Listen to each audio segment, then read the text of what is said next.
ہم سب یہاں نماز جمعہ کی خاطر جمع ہیں. آپ نے ہمارے شیخ کامل کے ارشادات سے استفادہ کیا. اللہ تعالیٰ سب کو عمل کی توفیق عطا فرمائے. بخاری میں حدیث سے صرف اس حدیث پر ہی اپنی گفتگو کو اس پیغام کی حد تقسیم محدود رکھوں گا. حضور علیہ السلام نے ارشاد فرمایا، حضرت ابو ہریرہ رضی اللہ تعالیٰ عنہ راوی ہے. حضور علیہ السلام ارشاد فرماتے ہیں کہ قیامت کے دن، جس دن کوئی اور سایہ نہیں ہوگا، 7 لوگوں کو اللہ تعالیٰ قیامت کے دن اپنے عرش کا سایہ عطا فرمائے گا. یقیناً دنیا میں ہر ایک آسانی کا خواہش مند ہوتا ہے کہ اس کو دنیاوی طور پہ ہر اعتبار سے سکون ملے اور آسانی ملے.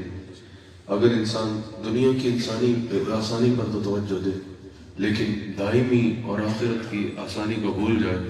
تو صوفیہ نے کہا وہ اسی بیوقوف انسان کی طرح ہے جس کو کہا جائے کہ ایک رات محل میں گزار لو، باقی ساری زندگی تپتے صحرا میں گزارنی ہے، تو یہ خسارے کا سودا کر بیٹھے. ہمیں آخرت کی آسانی اور آخرت کے قیامت کے دن کے اس سائے کی طرف ضرور کوشش کرنی ہے کہ اللہ تعالیٰ ہمیں ان لوگوں میں شامل فرمائے کہ جن کو قیامت کے دن اللہ تعالیٰ نے اپنے عرش کا سایہ عطا فرمانا ہے. سب سے پہلے حضور علیہ السلام نے فرمایا عادل بادشاہ. جو عادل بادشاہ ہوگا، عدل کے ساتھ حکومت کرنے والا ہوگا، اللہ تعالیٰ اس کو قیامت کے دن اپنے عرش کا سایہ عطا فرمائے گا. اگر وہی بادشاہ غلط رستے پہ جائے گا، بدعنوانی کرے گا یا ظلم و ستم کرے گا یا عدل و انصاف سے کام نہیں لے گا تو اس کے لیے جہاں عذاب موجود ہے، جہاں اس کے لیے وبال موجود ہے، اگر وہی عادل بادشاہ اسلامی ریاست کا سربراہ ہو، بادشاہ ہو، وہ عدل کے ساتھ، انصاف کے ساتھ اور لوگوں کا، اپنی عوام کا خیال کرتے ہوئے شریعت کے تقاضوں کے مطابق حکومت کرے گا تو حضور علیہ السلام فرماتے ہیں کہ اللہ تعالیٰ اس کو قیامت کے دن اپنے عرش کا سایہ عطا فرمائے گا. نہ صرف یہ بلکہ بخاری میں حدیث موجود ہے، رسول اللہ صلی اللہ علیہ وآلہ وسلم نے ارشاد فرمایا کہ ایک دن عدل و انصاف کے ساتھ کی گئی حکومت، اگر کوئی ایک دن عدل و انصاف کے ساتھ ظلم و ستم سے بچ گئے، غرباء کا خیال کر کے، مساکین کا خیال کر کے، بالخصوص شریعت کے تمام تقاضوں کو مد نظر رکھ کے کوئی حاکم ایک دن کی حکومت کرے گا، حضور علیہ السلام فرماتے ہیں وہ 70 سال کی عبادت سے بہتر ہوگا. ایک طرف ایک انسان 70 سال کی عبادت کر کے اجر کما رہا ہے، 70 سال کی عبادت کر کے اللہ کا قرب پا رہا ہے. ایک عادل بادشاہ عدل و انصاف کے ساتھ شریعت کے تقاضوں کے مطابق اگر حکومت کرے گا تو اس ایک دن کی حکومت سے اللہ تعالیٰ کا وہ قرب پا سکتا ہے جو 70 سال میں پایا جائے. اللہ اکبر. اور پھر اس پر محدثین نے تبصرہ کرتے ہوئے کہا کہ اس سے ایک تو عادل بادشاہ یعنی سربراہ مملکت مراد ہے اسلامی ریاست کا، اور دوسرا اس سے مراد یہ ہے کہ رسول اللہ علیہ السلام نے فرمایا کہ تم میں سے ہر ایک کی ایک رعایا ہے، یعنی ہر ایک حاکم ہے، ہر انسان ایک حاکم ہے اور ہر انسان کی اپنی رعایا ہے اور اس سے اس کی رعایا کے متعلق پوچھا جائے گا. یا رسول اللہ صلی اللہ علیہ وسلم ہر انسان کی رعایا ہے، ہر انسان حاکم ہے. کہا کہ جو بھی سربراہ ہے گھر کا، اس کے اندر جتنے لوگ آتے ہیں، اس کے زیر کفالت جتنے لوگ آتے ہیں، وہ ان کا حاکم ہے اور وہ اس کی رعایا ہے. عدل و انصاف کے بارے میں بھی پوچھا جائے گا، ان کو کیا اعتبار سے، دنیاوی اعتبار سے بھی ان کے تقاضوں کو پورا کر رہا ہے یا نہیں، یہ بھی پوچھا جائے گا. لوگ کہتے ہیں نا کہ گھر کی فکر چھوڑو، گھر والوں کی فکر چھوڑو، اولاد کی فکر چھوڑو، فقط ایک غار میں جا کے بیٹھ جاؤ، یہ نہیں ہے. ان کے بارے میں پوچھا جائے گا، ان کی ضروریات کو پورا کیا یا نہیں کیا یہ بھی پوچھا جائے گا. اسلام دین فطرت ہے، یہ بھی پوچھا جائے گا. اور پھر ان کی تربیت کے متعلق بھی یقین پوچھا جائے گا. پھر حضور علیہ السلام ارشاد فرماتے ہیں وہ نوجوان جس نے جوانی کی حالت میں توبہ کی اور اللہ اور اس کے رسول صلی اللہ علیہ وآلہ وسلم کی اطاعت و اتباع میں زندگی گزاری، قیامت کے دن اللہ تعالیٰ اس کو اپنے عرش کا سایہ عطا فرمائے گا. جس نے جوانی میں توبہ کی، بڑھاپے میں جب کوئی اور کام نہیں رہا، جب کسی اور چیز جو کا انسان رہا نہیں، جب انسان کسی باقی ہر چیز سے فارغ ہو گیا، اس وقت توبہ کر کے اللہ کی بارگاہ میں آنا وہ اور بات ہے. جب موت سامنے کھڑی نظر آ رہی ہے اور جوانی میں جب ہر چیز کی جا سکتی ہے، دنیا کی ہر عیاشی کی جا سکتی ہے، دنیا کی ہر عیاشی کا دروازہ انسان کے لیے کھلا ہے، راتوں کو جو ہے وہ گناہوں میں گزارا جا سکتا ہے اور دنوں کو جو ہے وہ دنیا کے پیچھے پار گزارا جا سکتا ہے. اس حالت میں اگر کوئی رزق حلال بھی بھی جستجو کر رہا ہے اور ساتھ اللہ تعالیٰ کی عبادت میں زندگی گزار رہا ہے، اس رزق میں بھی رزق حرام شامل نہیں ہونے دے رہا، غرباء کی مدد کر رہا ہے، مساکین کی مدد کر رہا ہے، جب کمر جھک گئی، جب سب صحت اجڑ گئی، اس وقت کا فائدہ کیا؟ جب انسان، فائدہ تو اپنی جگہ ہے، لیکن جب انسان نوجوانی کے راتوں کو اللہ کی عبادت میں گزارے گا، دین کی تبلیغ میں گزارے گا، غرباء اور مساکین کی مدد میں گزارے گا، حضور فرماتے ہیں ایسے نوجوان کو اللہ تعالیٰ قیامت کے دن اپنے عرش کا سایہ عطا فرمائے گا جب کوئی اور سایہ نہیں ہوگا۔ فرمایا نا کہ اللہ تعالیٰ قیامت کے دن انسان کے قدم اپنے آگے سے ہلنے نہیں دے گا جب تک یہ سوال نہیں کر لیتا، 5 جن میں سے ایک یہ ہے جو بخاری میں موجود ہے کہ انسان تجھے اپنی جوانی کو کہاں پرانا کیا۔ پھر حضور علیہ الصلوۃ والسلام ارشاد فرماتے ہیں تیسرا وہ شخص کہ جس کے دل میں مسجد میں جانے کی محبت ہو، مسجد میں جانے کا شوق جس کے دل میں ہو، جس کے دل میں مسجد میں جانے کی محبت ہو، اللہ تعالیٰ قیامت کے دن اس کو اپنے عرش کا سایہ عطا فرمائے گا، عرش کا سایہ عطا فرمائے گا۔ حضور علیہ الصلوۃ والسلام نے 3 لوگوں کے لیے بشارت دی، 3 لوگوں کے لیے بشارت دی اللہ تعالیٰ کی رضا کی۔ ایک جو نماز کی خاطر صحیح سے وضو کرتا ہے، پھر جو مسجد کی جانب چل کے جاتا ہے، اور پھر جو ایک نماز سے دوسری نماز کے منتظر رہتا ہے، انتظار رہتا ہے اس کو کہ دوبارہ دوسری نماز کا وقت کب آتا ہے۔ ایک نماز پڑھ کے جاتا ہے، دل میں بے چینی رہتی ہے مجھے پھر اپنے رب سے ملاقات کا موقع کب ملے گا، وہ وقت کب آئے گا۔ اللہ اکبر۔ فرمایا کہ کوئی اس طرح کا نمازی ہے، اس طرح نماز کا پابند،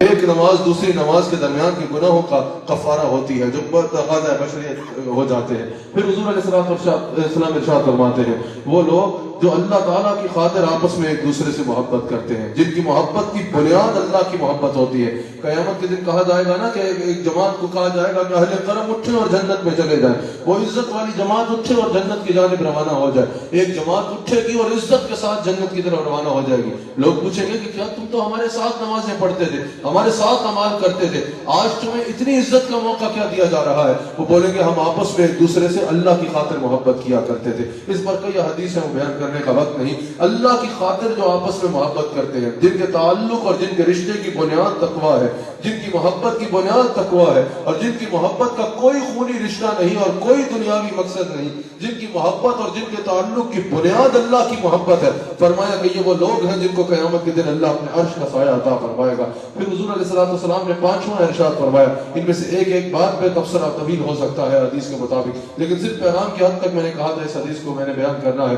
پھر حضور علیہ السلام نے ارشاد فرمایا، ٹی وی پہ میرا تفصیل سے اس حدیث پر 2 بیانات موجود ہیں، ان کو تفصیل سے سنا جا سکتا ہے۔ پھر حضور علیہ السلام نے ارشاد فرمایا وہ شخص جسے کسی خاتون نے، کسی عورت نے گناہ کی دعوت دی اور اس نے اللہ کی خوف کی خاطر، اللہ کے خوف میں کہہ دیا کہ مجھے اللہ سے ڈر لگتا ہے، اللہ سے ڈرتے ہوئے اس نے اس گناہ کی اپرچونٹی کو چھوڑ دیا، حضور علیہ السلام فرماتے ہیں کہ قیامت کے دن اس بدکاری کو ترک کرنے والے کو اللہ تعالیٰ اپنے عرش کا سایہ عطا فرمائے گا۔ یعنی بدکاری کا موقع موجود تھا، اس کو دعوت بھی دی جا رہی تھی اس کی، لیکن اس نے یہ کہتے ہوئے اس بدکاری کے موقع کو ترک کر دیا، چھوڑ دیا کہ مجھے اللہ سے ڈر لگتا ہے۔ حضور فرماتے ہیں اس شخص کو اللہ تعالیٰ قیامت کے دن اپنے عرش کا سایہ عطا فرمائے گا۔ وہ سیدنا فاروق اعظم اپنے دور خلافت میں گشت میں تھے نا، دیکھا کہ ایک شخص بکریاں چرا رہا ہے، اس کے بعد بڑا ریور ہے بکریوں کا، کہا ایک مجھے دے دے، کہا نہیں میرا مالک کی ہے۔ اس نے کہا مالک کو کہہ دینا بھیڑیا کھا گیا، میں تجھے اس کا معاوضہ دے دیتا ہوں، تجھ کو کچھ مال دے دیتا ہوں، مالک کو کہہ دینا بھیڑیا کھا گیا۔ اس نے کہا مالک کو تو یہ کہہ دوں گا لیکن اللہ کہاں ہے؟ اللہ تو دیکھ رہا ہے نا۔